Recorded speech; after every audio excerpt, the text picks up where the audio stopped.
साल है 2050, जहां पृथ्वी अब एक बंजर पत्थर बन चुकी है। हवा में सिर्फ 44% ऑक्सीजन बची है और इंसान अब अपनी ही गलती से मिटने की कगार पर है। लेकिन तभी सामने आती है एक लड़की नोवा, जो आखिरी उम्मीद बनकर अपने एआई रोबोट के साथ समय की सीमाएं तोड़ती है ताकि अतीत को बदल सके। पर क्या कोई इंसान वक्त के बहाव को बदल सकता है? क्या 2050 की तबाही को रोका जा सकता है? Bollywood silver screen presenting captain नोवा।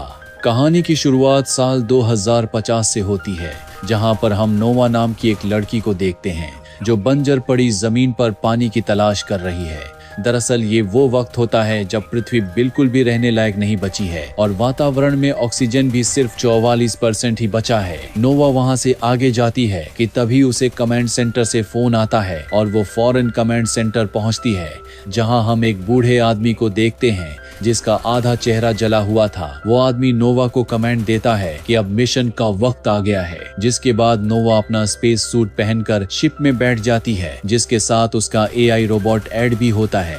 वो दोनों शिप में बैठकर अर्थ के ऑर्बिट से बाहर जाने लगते हैं।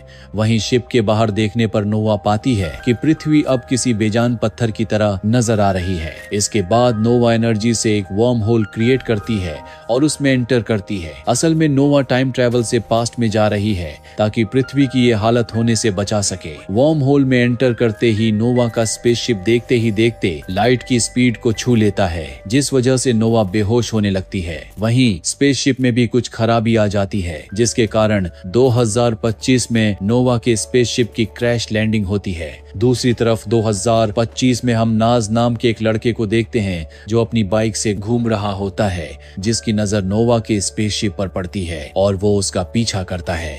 नाज देखता है कि नोवा बेहोश है, साथ ही नोवा यहाँ एक बच्ची के रूप में होती है, यानी टाइम ट्रेवल की वजह से नोवा की उम्र भी कम हो गई है। इधर नोवा बेहोश थी, वहीं स्पेसशिप देखकर पुलिस वाले इसी दिशा में बढ़ रहे थे, इसलिए एड नाज से मदद मांगता है और नाज नोवा को अपनी बाइक पर बैठाकर एक पुरानी फैक्ट्री में ले जाता है। उधर पुलिस ऑफिसर क्लेयर स्पेसशिप के पास पहुंचती है, पर वहां स्पेसशिप के अलावा कुछ नहीं था। दूसरी तरफ नोवा को बेहोश देख एड नाज से ठीक करने को कहता है, लेकिन नाज कहता है कि तुम्हें क्या मैं डॉक्टर नजर आ रहा हूँ, जिस पर एड उसे बेकार बताते हुए यहाँ से जाने को कहता है। नाज को भी कुछ याद आता है और वो फौरन ही जंगल में बने अपने कैबिन में पहुंचता है और फर्स्ट एड बॉक्स लेकर वापस फैक्ट्री के लिए निकल पड़ता है। नाज के जाते ही क्लेयर उसके घर पहुंच जाती है और नाज के पिता से पूछताछ करती है, क्योंकि यही एक घर था जो क्रैश साइट के बहुत नजदीक था। ऑफिसर बताती है कि क्रैश साइट के पास उन्हें बाइक के निशान मिले हैं, जिस पर नाज के फादर कहते हैं कि वो नाज की बाइक है और वो अपना ज्यादा टाइम फैक्ट्री में ही बिताता है, इसलिए वो शायद वहीं मिलेगा। इसलिए ऑफिसर क्लेयर फैक्ट्री के लिए निकल जाती है। वहीं नाज जब फैक्ट्री पहुंचता है तो उसे वहां नोवा के स्पेस सूट के अलावा और कोई नजर नहीं आता।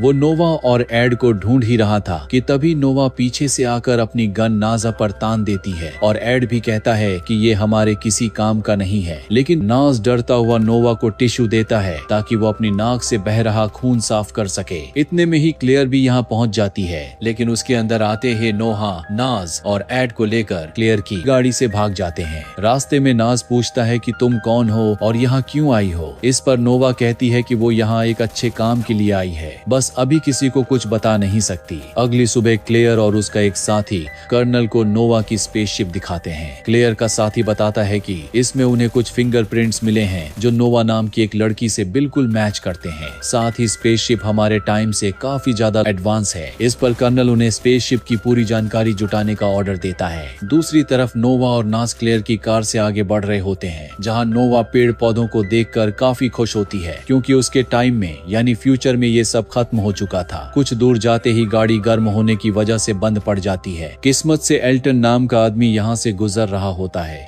जो नोवा और नाज दोनों को अपने घर चलने का ऑफर देता है। साथ ही उनकी गाड़ी ठीक करने का प्रॉमिस भी करता है, इसलिए वो दोनों भी मान जाते हैं और फिर एल्टन के साथ उसके घर पहुँचते हैं, जहाँ एल्टन की पत्नी फार्मिंग कर रही थी। वहीं क्लेयर ऑफिसर्स के साथ छोटी नोवा के घर पहुँचती है।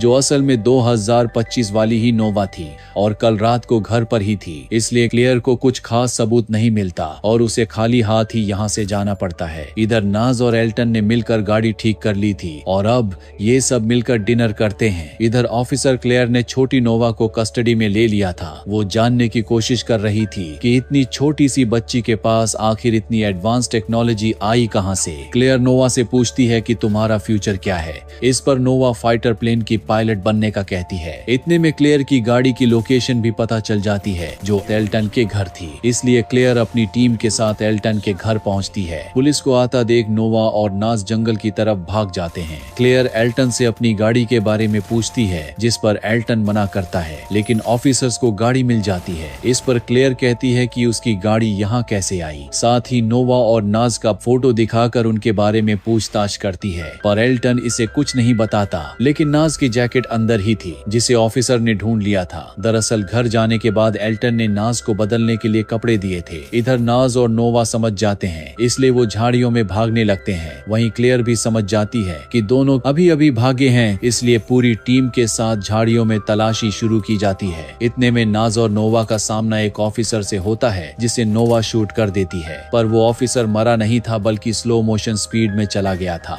नोवा नाज और को बताती है कि उसने बस ऑफिसर को कुछ ही समय के लिए स्लो मोशन में किया है, पर ये देखकर नाज पूरी तरह से हैरान रह जाता है और नोवा के पीछे पीछे आगे बढ़ता है। दोनों के जाते ही यहाँ क्लेयर पहुँचती है और ऑफिसर को इस तरह स्लो मोशन में देखकर हैरान रह जाती है। वहीं नोवा और नाज फैल्कन नाम की एक बिल्डिंग में पहुंचते हैं जहां एक प्रोजेक्ट के लिए नॉर्थ पोल में ड्रिलिंग को लेकर मीटिंग चल रही थी। ये प्रोजेक्ट साइमन नाम का आदमी अपने पिता के साथ मिलकर कर रहा था, इसलिए नोवा साइमन से कहती है कि वो ये प्रोजेक्ट ना करे। अगर नॉर्थ पोल में ड्रिलिंग की गई तो पृथ्वी तबाह हो जाएगी और ग्लोबल वार्मिंग होगी, सुनामी आएगी जिस वजह से पृथ्वी का सारा पानी खत्म हो जाएगा और 2050 तक पृथ्वी रहने लायक नहीं बचेगी। लेकिन इतनी छोटी बच्ची के मुंह से ये सब सुनकर साइमन और बाकी लोग हंसने लगते हैं, साथ ही नोवा का मजाक भी बनाते हैं। वहीं साइमन के पिता सिक्योरिटी गार्ड्स को इन दोनों बच्चों को बाहर निकालने के लिए कहते हैं, लेकिन नोवा हार नहीं मानती और साइमन के घर का पता लगाने के लिए एड को उसकी गाड़ी के नीचे चिपका देती है। दूसरी तरफ क्लेयर उस ऑफिसर को ठीक करने की कोशिश करती है, लेकिन चेकअप से पता चलता है कि ऑफिसर की फिजिकल बॉडी तो ठीक है, लेकिन उसका माइंड कुछ ज्यादा ही स्पीड से दौड़ रहा है। इतने में फैल्कन बिल्डिंग के सिक्योरिटी रूम से कॉल आता है कि नोवा को साइमन की कार में एक डिवाइस लगाते हुए सीसीटीवी कैमरा में रिकॉर्ड किया गया है। ये सुनते ही क्लेयर उसी बिल्डिंग में जाने के लिए निकल पड़ती है और नोवा नाज दोनों को देखती है जो साइमन की गाड़ी में कुछ फिट कर रहे थे। वहीं नोवा अब साइमन के घर पहुंच चुकी थी। वो साइमन से कहती है कि वो उसे बहुत अच्छे से जानती है। साथ ही वो यहाँ उसी बूढ़े आदमी का होलोग्राम दिखाती है जिसका आधा चेहरा जला हुआ था। ये आदमी असल में कोई और नहीं बल्कि साइमन का ही बूढ़ा रूप है। वो साइमन से बताता है कि जो ड्रिलिंग उसकी कंपनी नॉर्थ पोल पर करने वाली है उससे पूरी पृथ्वी तबाह हो जाएगी और सिर्फ अपने पिता के सामने खुद को प्रूव करने के लिए पूरी दुनिया को खत्म कर देना ठीक नहीं है।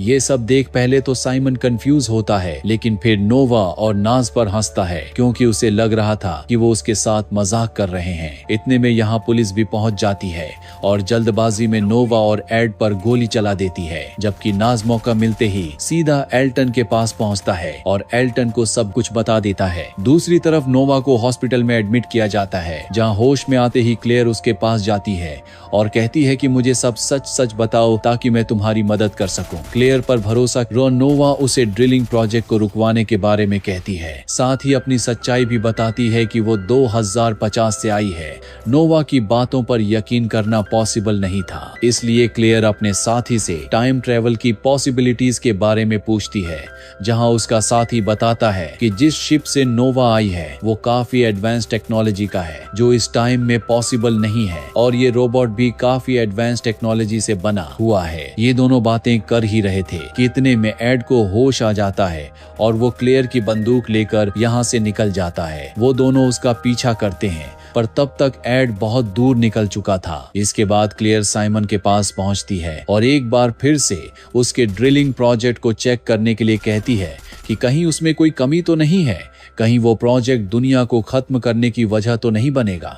इतने में यहाँ साइमन के फादर आ जाते हैं और क्लेयर से कहते हैं कि वो ये सब लीगली कर रहे हैं और साइमन को लेकर यहाँ से निकल जाता है। दूसरी तरफ एड नास के पास पहुंचता है और नोवा को हॉस्पिटल से स्पेसशिप तक पहुंचाने के लिए कहता है ताकि वो वापस अपने समय में जा सके। नास भी खुद को पुलिस के सामने सरेंडर कर देता है और नोवा की गन से उन सभी को शूट कर स्लो मोशन में डाल देता है, जिसके बाद वो हॉस्पिटल से नोवा को लेकर सीधा क्रैश साइट पर पहुंचता है और क्लेयर के यहाँ पहुंचने से पहले नोवा को स्पेसशिप में बैठाकर उसके टाइम में वापस भेज देता है। नोवा वापस से अपने टाइम यानी 2050 में आ जाती है, जहां वो काफी फ्रस्ट्रेट होती है क्योंकि उसे लग रहा था कि मिशन फेल हो गया है और अब अर्थ को कोई नहीं बचा सकता। लेकिन बूढ़ा साइमन कहता है कि ऐसा कुछ नहीं है। इतने में एक बच्चा भागते हुए आता है और नोवा को मम्मी कहता है, यानी पास्ट में जाकर फ्यूचर को बदलना पॉसिबल था। इसलिए नोवा वापस से मिशन पर जाने का डिसाइड करती है और वापस से उसी लोकेशन पर पहुंचती है जहां क्लेयर नास को ले जा रही थी। लेकिन नोवा उसे गन दिखाते हुए नास को अपने साथ भेजने के लिए कहती है।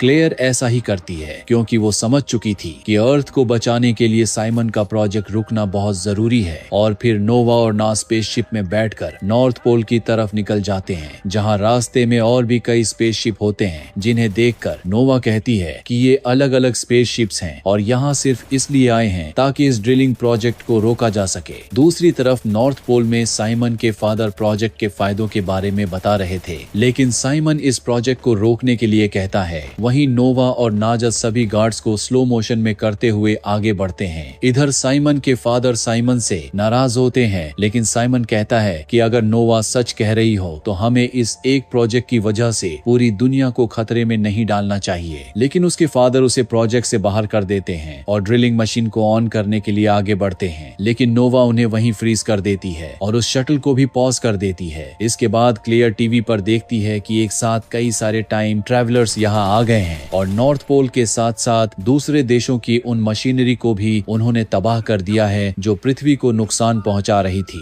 उधर नोवा नाज को एल्टन के घर पहुंचाती है और थैंक्स बोलकर वापस से अपने टाइम के लिए निकल जाती है, लेकिन वो नाज को ये नहीं बताती कि फ्यूचर में उन्होंने शादी की है। वहीं क्लेयर अब नाज को अपनी कस्टडी में ले लेती है और उससे पूछताछ करती है, जिस पर नाज बताता है कि ये तो सिर्फ शुरुआत है। फ्यूचर में टाइम ट्रैवल मशीन बन चुकी है और जब तक पृथ्वी को खतरा होगा यूं ही टाइम ट्रैवलर आकर उसे ठीक करेंगे। क्लेयर भी नाज को छोड़ देती है, साथ ही उसकी बाइक भी वापस कर देती है। आपको क्या लगता है, क्या भविष्य से आए लोग अतीत को बदल सकते हैं? क्या कहीं आज हमारे आसपास भी कोई टाइम ट्रैवलर मौजूद है जो हमारी धरती को बचाने की कोशिश कर रहा है? उम्मीद करते हैं कि आपको ये कहानी पसंद आई होगी।